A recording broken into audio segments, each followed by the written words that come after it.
Hey, what is up guys?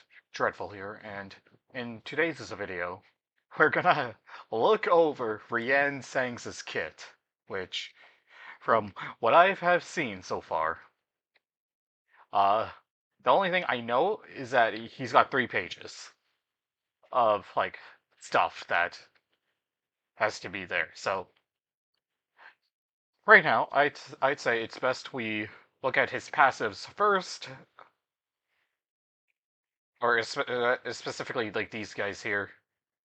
Then we'll go over to his passives, and then we'll eventually go over to his skills. So, I think it's best to start off obviously with the prescript device, and then, which so far the prescript device is basically similar to what we've seen with other index IDs, where you use a skill, and if it's marked with the prescript, and you target it over to a certain enemy, it will go ahead and unlock like certain conditions. And this is kind of the same story here. The only thing that's kind of different, or not really different, but just more to it, is the fact that Rien Sang's got 3 unlock stages here. And eventually, this will definitely tie in to the perk curation Hermes. And it says here a powerful skill will become available, which we know that it's likely going to be 9 stacks to try and get, you know, Furioso, which we will see later. And then he's also got Shin, which, damn, I guess the index members got Shin in them. But essentially, it's going to give him more speed and poise, potency, and count from his base skills, and it'll deal more damage if his SP is higher compared to depending on the SP difference. And then units without SP, so like for example, like these enemies, they'll always be considered as 0 SP anyways, so that doesn't really matter. The wound casing mask, which is what we saw during the trailer, he'll gain offense level and lose defense level, but he takes less damage from unopposed attacks. Though we also saw in the trailer that once the mask comes off, he'll have the sizzling wound, which he'll gain burn and bleed, and he'll deal more damage with attack skills as unbreakable coins. Now, moving on though, we have the indulgence and prescripts, which will apply to the Furioso replica, and then it gives him more speed, and then sinking and poise potency, and then deals more damage and expires at the turn's end. And then the desire for knowledge, which will deal more damage if the target has a mark of the prescript. And then we now then move on to the different weapons that he has here. Which 1, 2, 3, 4, 5, 6, 7, 8, 9. Wow. But yeah. So we first got the hatchet, which does blunt damage. And this is likely, all this is pretty much tied into Furioso. So we got the Stiletto, which will deal pierce damage and inflict sinking. And then a sword, which does slash damage, and he'll gain offense level up. Then we have a rapier, which does pierce. Then the sledgehammer, which does blunt. Greatsword slash. Lance, which does pierce, and then a whip that does blunt, and then lastly the scythe that does slash. And essentially, it inflicts. So hatchet gives poise. Stiletto gives sinking. The sword gives offense level up if it doesn't, if all of these don't crack. The rapier gives defense level down. The sledgehammer raises the target's stagger threshold by some certain amount. Oh, whoops. And then the greatsword, lance, and the whip give fragility depending on their type. So greatsword is slash, lance is pierce, and then the whip is blunt. And then the final coin, it guarantees a critical hit. So that's what all his unique identifiers, so you can say. Moving on to his passives now. We have Prescript delivered on a device, which will do the 4 unlock conditions. And then it obviously targets an enemy, and then applies the mark depending on his unit's dashboard. And at a certain unlock stage, which I assume is going to be the 4th unlock stage, it will prioritize the skill 3 and Furioso. And he doesn't get staggered. Wait, he doesn't get staggered, immobilized, in panic, or in ego corrosion. Oh. So, that's a very interesting one. So, I'm curious on how this will play out, but we'll see. Then you have the Oracle's proxy / unlock, which, if it was executed at a turn below the certain unlock stage, he'll gain SP and gain Grace of the Prescript. And then once he executes it,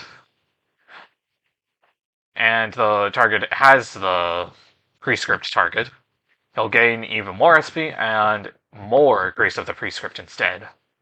And if it was at a certain unlock stage and the device is at the 3rd one, he'll heal SP and then. So basically, this is just healing SP. If Prescript was not executed this turn, gain karmic consequences. But at a certain unlock, he doesn't gain karmic consequence. If this unit is attempted to execute Prescript at combat start but could not target the enemy during the combat phase, does not gain karmic consequence. At a certain number of Grace of Prescript, he'll unlock. So wait, he unlocks 3 unlocks? And then at a certain unlock, he'll gain the Shin ability of Fate. And then obviously the Index Snare Swelter. If he's the one entering the encounter for the first time, gain Wound Casing Mask. If this unit was staggered for the first time in this encounter while under this effect, recover from stagger, excluding force to stagger, and convert Wound Casing Mask into Sizzling Wound, which we did see whenever we were fighting Rien. And then apply to also Index Dawn. Okay. And then he has all the weapons that we saw that are part of his Furioso skill, if I had to assume. He'll gain Procreation Hermes when using the Mark of the Prescript. Convert Wound Casing Mask to Sizzling Wound. At the end of the turn, this unit used Furioso Replica for the first time in this encounter. If this unit already has it, and has Furioso Replica on the dashboard, gain Indulgence and Prescripts. Okay. And then Imitation of Life, which deals more damage for every skills that are marked with the Prescript, for every X Grace of the Prescript on self, and at a certain stack level, it'll deal more damage with base skills instead. Okay. He's going to be a lot of fun to play around, I am sure, with everyone. On hit with the base attacks skills, Unbreakable Coins gain Hermes, And then he'll also gain a Hermes equal to the remaining unbreakable coins. So we did kind of see that he was going to have unbreakable coins, and if I had to assume it, the Hermes is how you get the unbreakable coins.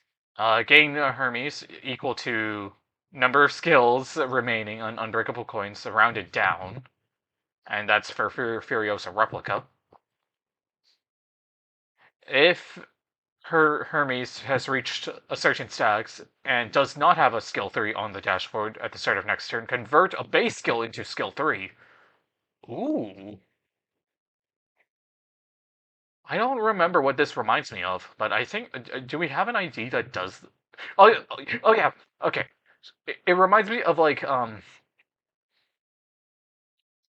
Faust's like conversion skill. If you used the power counter and she, like specifically Malfaust with the power counter, and you leave an opponent without clashing, but she'll go ahead and clash, and it'll convert that the power count, or if it's not, depending on the certain amount of stacks that Malfaust has, she'll convert it to her skill 3, and if it's above 10, it'll use her enhanced skill 3. And then Grace with the God deals more damage with Slash, Pierce, and Blunt Attack base skills that are used for the first time by any ally each turn. Index identities deal even more damage instead. The effect's application is determined before attack. Okay. And now let's move on to his skills. So, we saw these 3 skills in the trailer. So, really, it's just these 2 skills that we have to see. I mean, we saw this one, but it obviously didn't show it to us, but we did see it in the trailer that it was there. So, but anyways, we're going to start off with, obviously, skill 1. And it goes ahead and says, at a certain stack with karmic consequences, it has a chance to produce a blunt weapon. And then I assume, yep, it's going to be the same with the Pierce with skill 2 and with the slash one in skill 3. So if this skill is marked with the prescript mark, it'll gain in clash power and deal more damage. And if you obviously target someone using it that has the prescript target, it's likely to reduce the that opponent's clutch power, if I'm not mistaken. And then he gains poise and sinking on target. Well, poise on himself and sinking on the target. And then it'll convert the coins into unbreakable coins, beginning with the final coin. And that depends on his unlock stages. He'll gain poise count, and then gain poise and inflict sinking, of course. Alright, now we have his skill 2, which is obviously the Pierce one, and then the coins that have the Pierce weapons will deal extra damage. And he'll gain final power if it's marked with the prescript. And then gain coin power for every X poise on self and sinking on target, so the same as this one here. And I assume that's going to be the same with the skill 3. And then, just like the skill 1, it'll convert it to unbreakable coins, beginning with the final coin. Gain poise, inflict sinking, and gain poise count and inflict sinking count. Okay. And then his skill 3, which, depending on this Hermes, it'll change this this base skill 3 into Furioso. Prioritizes the skill at the leftmost slot's bottom row on the dashboard. And then, obviously, the slash deals more damage. Gains coin power depending on how much poise and sinking on target it is. And then, yeah, it turns into unbreakables. Gain poise count, and then gain additional poise count equal to the unlock stage. Gain poise count on the second coin, then the third coin, inflict sinking. Then the fourth one, it'll deal more damage depending on his unlock stage, and gain poise count, and inflict sinking count. Okay. And now, let's look at his evade first. At unlock his stage, he'll gain more coin power, gain coin power, gain poise count, gain poise on the evade. If it's below a certain unlock stage, activate again unlock stage Y. If Grace of the Prescript stack is less than X, raise it to Y.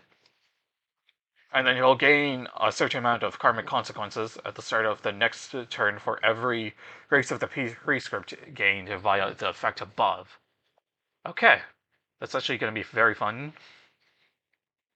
And then we have Furioso Replica. And only one copy can exist, of course. Deals more damage depending on if it has Mark of the Prescript. This skill is not affected by Paralyze. Skills of coin power does not change. Instead, for every X net coin power increase, gain final power and deal more damage. Okay. Gain final power for poise on self and sinking on target. Convert all coins on the skill to unbreakable coins. Inflict sinking or gain poison with every hit of the skill. Does not gain Procreation Hermes for this turn. And then on use, it gains clutch power, gains poise and poise count, and then inflict burn, bind, and fragile next turn to all targets this unit hit. And it consumes all of Hermes. And then on the 9th coin, weapon assigned to this coin is fixed as sight, deals more damage on critical hit, and then if it doesn't crack, it inflicts a sinking count. Okay. So I think now will be my final thoughts on Rien Sang. So, my final thoughts, I think, is that Rien Sang is going to be a lot of fun to use. I can easily see him being, like, probably one of, if not the top 5, like, strongest identities in Season 7. Especially with, like, because it definitely does seem like, even though they're obviously hiding all this stuff, I have a feeling that his conditionals are fairly easy to unlock. They're not really that complicated. And from the looks of it, it seems like his skill 2 and skill 3 are neutral or positive in terms of the sinking count. And then, obviously, the main star of the show is obviously this skill right here, which we saw has like 9 different weapons that it'll do. It's also going to be fun on how this'll work. Like, I'm definitely think, I definitely do think that his damage output is going to be insane. As for what I think he'd probably be fatal to, I have a feeling it's likely to be Pierce or Blunt fatal. I did initially think it was going to be Slash, but considering that these two are already like Slash attacks, I don't think so. I think it's now more leaning towards Blunt or Pierce fatality for Rien Sang. Which and if it's like anything like Rien, I think it's Wrath that he'll probably have a 2 times weakness on. And I forgot the other one. I think it's Lust. I think it's Lust. But I definitely do see Rien Sang probably being weak to both well, either Blunt fatality or Pierce fatal. So yeah, that's going to do it for today's video. This was a lot to take in, especially for me. Like, man, I am very excited for obviously when this unit comes out, and I'm sure I'm going to make another video too when obviously, the Ryoshu Bad End ID comes out. As well as the fact that we're also going to have the next Mirror Dungeon this week as well, so yeah. Overall, I couldn't have asked for a better time. But anyways, that is me, and I will see you guys later. See ya.